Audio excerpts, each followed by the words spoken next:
이제 압살롬의 집에서 살인극이 일어났습니다. 암논이 그 누이를 강간한 사건으로 말미암아 마음에 품고 있던 그 증오심을 이제 압살롬이 실행에 옮기고, 그래서 자기의 누이를 더럽힌 암논을 자기의 수하들을 통하여 죽이게 됩니다.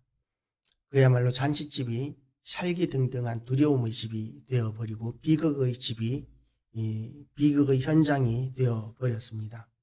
그래서 이제 압살롬과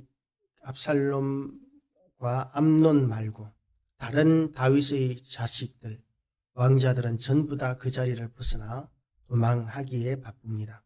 압살롬의 종들이 압살롬의 명령대로 암논에게 행하며 왕의 모든 아들들이 일어나 각기 노새를 타고 도망하니라. 다른 아들들은 그 불똥이 자기에게 튈까 하여 다 함께 도망을 하는 모습을 보여줍니다. 그들이 길에 있을 때에 압살롬이 왕의 모든 아들들을 죽이고 하나도 남기지 아니하였다는 소문이 다윗에게 이르매 누군가 전령이 갔겠죠. 소문이 이렇게 전달돼 가지고 그렇게 이 소식이 전해지는 것이 이 왕자들이 도망하여 다름질하는 것보다 빠를 수는 없었을 것입니다. 그러니까 누군가는 이 상황을 다윗 왕에게 알리기 위하여 전령이 갔을 것으로 생각할 수 있습니다. 그리고 그 소식이 다윗에게 전해지니까 왕이 곧 일어나서 자기의 옷을 찢고 땅에 드러눕고 그의 신하들도 다 옷을 찢고 모셔 선지라. 아들들이 한꺼번에 다 죽었을 때의 그 슬픔, 자식이 다 죽은 비극적인 상황을 맞이하게 됐을 때 슬퍼하지 않을 사람은 아무도 없을 것입니다. 그리고 그 슬픔을 감당할 수 있을 만한 사람도 없을 것입니다. 다윗의 상황이 지금 그런 상황입니다. 너무나 비극적인 상황이었기 때문에 다윗은 이 비극적인 상황을 어떻게 해결할 수 있는 그런 방법도 생각나지 않았을 것입니다. 그래서 다윗은 자기의 옷을 찢고 지금 태어나지 않은 자식에게 대해서도 일주일 동안 금식하며 하나님 앞에 살려달라고 그렇게 기도하던 다윗 왕이었는데, 그런데 자기의 아들들이 한꺼번에 다 죽은 그 슬픔을 자식을 지극히 사랑하는 다윗의 입장에서는 감당하기 어려웠을 것입니다. 그래서 그 표현이 이렇게 자기의 옷을 찢고 땅에 들어 누웠다. 서 있거나 앉아 있을 기력도 없을 그렇게 땅에 뒹구는 정도의 슬픔을 지금 다윗이 경험하고 있는 것이죠. 다윗이 자식들을 얼마나 사랑했는지 알 수 있는 대목이기도 합니다. 왕은 자식이 많기 때문에 어쩌면 한 명 한 명에게 대한 사랑이 좀 덜할 수 있을지 모르겠는데 다윗만큼은 자식 하나하나에 대한 사랑이 지극히 컸던 것 같습니다. 그래서 그 자식의 죽음을 견디지 못하고 감당하지 못하는 것이죠. 그래서 지금 이 대목에서 계속 이야기하고 있지만 다윗의 잘못이 이것입니다. 무엇이든지 하나님의 어떤 은사에도 어떤 은혜에도 절제가 필요합니다. 자식을 향한 사랑에도 절제가 필요합니다. 절제가 없으니까 자식에게 뭐든지 원하는 대로 해주기는 해주지만 기쁜 마음으로 해주었겠죠. 그렇지만 그 자식이 잘못된 길로 가는데도 불구하고 그 자식을 훈계하지 못하고 징계하지 못하는 그런 아버지였던 것이죠. 그래서 그 사랑은 방탕한 사랑, 지나친 사랑이었기 때문에 이 비극까지 불러오는, 집안에 그런 비극까지 불러오는 그런 상황이 되었습니다. 언젠가 어떤 간증을 들은 적이 있었는데 정신질환으로 심하게 그렇게 귀신 들림으로 고생하는 어떤 자매의 이야기를 상담가가 듣고는 그래서 그 아이를 상담해주고 기도해주기 위하여 아무리 해도 그 귀신 들림, 그 정신질환이 해결되지 않는 것입니다. 그래서 그 자기의 그 소녀의 그 귀신 들린 여자아이의 그 이유, 도대체 왜 귀신이 붙어 있는지에 대해서 이야기를 들어보니까 어느 날 오빠가 자기를 강간했는데 그것이 너무 억울해서 엄마한테 이야기를 했더니 그 얘기 아무한테도 이야기하면 안 돼. 오빠는 그렇게 할 수 있어. 라고 오빠를 아껴서 오히려 자기의 그 아픈 그 비극적인 상황을 덮어버리더라는 것이죠. 해결해 주지 않더라는 것이죠.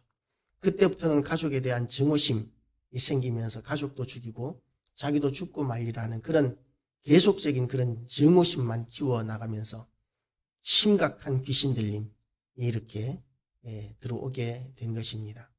그래서 그 증오심을 해결하는 방법이 무엇이었느냐 하면 용서였었습니다. 용서. 도저히 그 입 밖에 낼 수 없는, 절대로 용서할 수 없는 일이었는데, 그런데 그 정신병과 귀신 들림을 해결하기 위해서는, 그리고 그 증오심으로 말미암아 들어온 그 귀신을 쫓아내기 위해서는 용서가 필요했던 것이죠. 그래서 하나님의 이름으로 용서합니다 라는 말을 따라하게 합니다. 정말 하기 어려웠던 말이고 정말 망설이고 정말 머뭇거리고 나오기 어려웠던 그 말을 몇 번 동안 설득하고 강요하고 강조하고 그렇게 하면서 내가 오빠를 용서합니다 라는 그런 말을 몸을 부들부들 떨면서 그렇게 고백했다고 합니다. 그랬더니 그때 이제 기도하니까 귀신이 떠나가고 정신질환이 나았다라는 그런 간증을 들은 적이 있습니다. 우리에게 증오할 만한 일들을 우리가 경험할 수 있습니다. 우리가 증오할 만한 일들을 경험하게 되었을 때 그것을 용서한다는 것은 정말 어려운 일입니다. 한동안 남북 긴장 관계에 있을 때는 이제 80년도 이전 또는 90년도 이전 그때까지만 해도 전두환 그리고 노태우 대통령 때까지만 해도 우리는 북한에 대한 증오심을 키우며 살았습니다. 그 이전에는 일본에 대한 증오심도 키우고 살았었죠.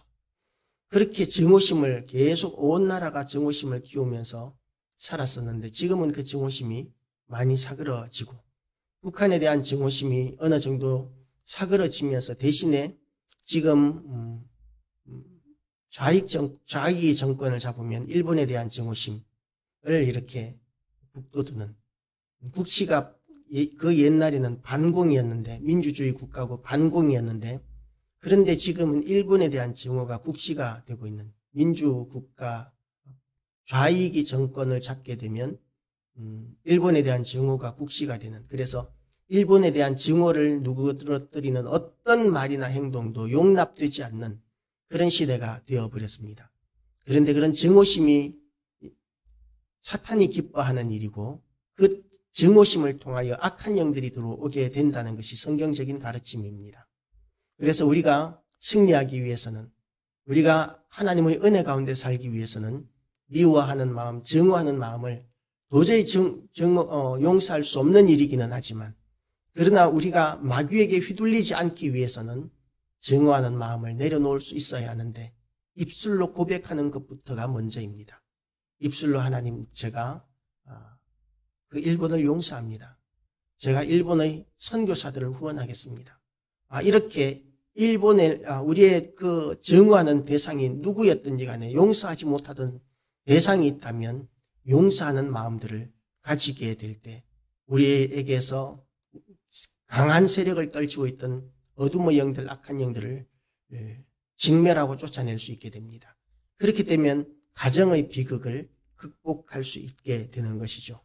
지금 이 다윗의 가정은 어떻게 되느냐 하면 압살롬이 계속해서 암논에 대한 증오심 그리고 그 잘못한 암논이 왕위를 이을 자라는 이유 때문에 그 암논의 잘못을 조금도 이렇게 책망하지 않고 암논의 마음을 건드리지도 않은 그 아버지의 잘못된 훈계 그것 때문에 증오심이 계속해서 키워져 가게 되었고 그리고 그 일은 결국 살인으로까지 동족 상잔의 살인으로까지 가서 결말을 맺게 됩니다. 아니 이것이 결말도 아니죠. 나중에 이 압살롬은 아버지에 대한 미움 때문에 또한 아버지의 왕위를 빼앗기 위하여 반란을 일으키기까지 하고 다윗은 이 일 때문에 도망하고 이스라엘 백성들 간에 전쟁이 일어나는 내전이 일어나는 이런 상황을 우리는 알고 있습니다. 그래서 증오심을 해결하지 못했을 때에는 본인뿐만 아니라 그 주변의 수많은 사람들이 비극적인 일을 당하게 되어 있는 것이죠. 그래서 우리는 이 비극적인 일을 자초하지 않기 위해서도 증오하는 마음, 미워하는 마음을 해결할 수 있어야 합니다. 증오하는 마음, 미워하는 마음은 죄악입니다. 암논의 죄로부터 시작했지만 그러나 압살롬의 너무나 정당한 그 미워하는 마음, 그 마음도 죄악이기 때문에 당연한 것으로 받아들일 수도 있겠지만 그러나 그 미워하는 마음 때문에 또한 살인이 일어났고 또한 내전이 일어나게 되고 수많은 백성들이 또한 희생하게 되는, 물론 하나님께서 다윗에게 예언하신 그런 징벌의 하나이기는 하지만 그 징벌들이 느닷없이 나타나는 것이 아니라 죄로부터 나타나고 있다는 사실, 아직 청산되지 못하고 해결되지 못한 죄악들, 아버지로서 자식을 제대로 훈계하지 못하고 징계하지 못한 결과, 그리고 그 징계하지 못한 그 결과에 대한 감정들 때문에 점점 자라나는 미움과 증오심 때문에 이런 비극적인 일들이 일어나게 되었고, 그 주변의 사람들도 이런 것들을 기회로 이익을 얻고자 하는 사람들만 있을 뿐이지 그것을 아파하고 진심으로 위로하고자 하는 그런 사람은 나타나지 않는 것 같습니다.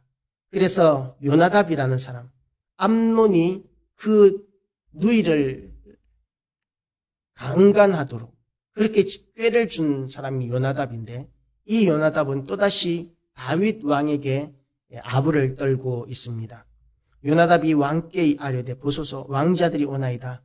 당신의 종이 말한 대로 되었나이다 하고, 요나답을 꼬셔서 요나답이 그 동생을 강간하도록 이렇게 꾀를 준 이 요나답이라는 사람이 암논만 죽었을 것이라던 그 이야기를 통해서 다윗이 자기를 인정해 주도록 이렇게 처세술을 보이고 있는 것이죠. 정말 간교하고 우리 정말 하나님의 사람이라고 할 수 있는 성도들이 보기에는 정말 따라할 수 없는, 뒤꿈치도 따라갈 수 없는 그런 정도의 처세술을 가지고 있는 사람이 요나답입니다. 그리고 또한 그런 간교한 처세술을 가지고 있는, 지혜를 가지고 있는 사람이 압살롬이었습니다. 자기의 증오, 분노를 바로 표현하는 것이 아니라 때가 올 때까지 때를 기다리고 기회를 만드는 그런 지혜로운 사람, 그야말로 세상의 왕이 되기에 부족함이 없는 왕제로서의 그런 능력이 있는 사람이라고 할 수 있습니다. 그러나 하나님께서는 그런 사람을 기뻐하지 않으십니다. 하나님께서는 정말 정직하고 진실한 사람, 다윗과 같은 사람을 원하십니다. 다윗과 같이 순수한 사람을 원하십니다. 다윗에게도 물론 죄가 있지만, 잘못한 것들이 있지만 그럼에도 불구하고 회개할 줄 아는 사람, 하나님 앞에 내려놓을 줄 아는 사람, 하나님의 뜻에 맡길 줄 아는 사람, 다윗은 그런 사람이었기 때문에 하나님께서 기뻐하시는 왕이었습니다. 우리도 하나님이 기뻐하시는 사람이 되기 위하여 우리의 모든 상황 가운데서 앞이 보이지 않는 절망적인 상황들을 만나게 될지라도 하나님 앞에 맡겨드리는 그런 하나님의 사람들 다 되시기를 주님의 이름으로 축복합니다. 기도하시겠습니다.